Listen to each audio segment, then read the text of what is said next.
শতকরা যখন 2.5 টাকা যাকাত ফরজ হয় তাহলে 1 লক্ষে 2,500 এটা দিবে। যখন 1 কোটি থাকে তখন 2.5 লাখ, যখন 100 কোটি থাকে তখন 2.5 কোটি, যখন 200 কোটি থাকে তখন 5 কোটি, যখন 300 কোটি থাকে তখন 7.5 কোটি, যখন 400 কোটি থাকে তখন 10 কোটি।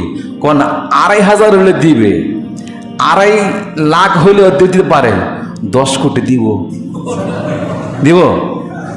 10 কোটি যখন হয়ে যাইব তখন বলবো এত টাকা দিয়ে আমি 2টা বাড়ি করতে পারি টাকা, আমি এই 10 কোটি টাকা কি আমি পাগল হয়েছি নাকি? আমি 10 কোটি টাকা জাকাত দিয়ে দিব। এই জাকাতের শাড়ি লইয়া লুঙ্গি লইয়া না, একটা সিস্টেম চালু করছে জাকাতের শাড়ি লুঙ্গি, জাকাতের শাড়ি আলাদা দোকান আছে, ওটি মনে কোনো রকম মনে করেন এই 2-1 দিন পরা যাবো, এরপরে রং টুঙ্গুরটা শেষ। জাকাতের শাড়ি, আপনি জাকাতের শাড়ি দেওয়া লুঙ্গি দেওয়া এর কোনো বিধান ইসলামের মধ্যে নাই। মানুষ দেখানোর জন্য অনেক আপনার গেলার কথা বলেন না, আপনারা আবার মান করেন না।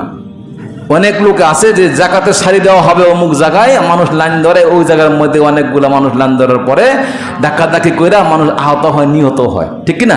এই অবস্থা হয়ে যায়। জাকাত দেওয়ার নিয়ম হলো, আমি বলতেছি পরে, জাকাত দেওয়া ফরজ হলো ওই ব্যক্তির উপর যার প্রতি নেশাব পরিমাণ কি আছে, সম্পদ আছে, টাকা আছে।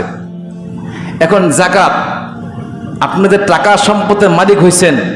অনেকে বলেন হুজুর জাকাত তো আল্লাহ পাক বলছেন আল্লাযীনা ইউমিনুনা বিল গায়ব ওয়া ইউকিমুনাস সালাতা ওয়া মিম্মা রাযাকনাহুম ইউনফিকুন, তোমাকে যে রিজিক দেওয়া হয়েছে তার থেকে আল্লাহর রাস্তায় ব্যয় করো।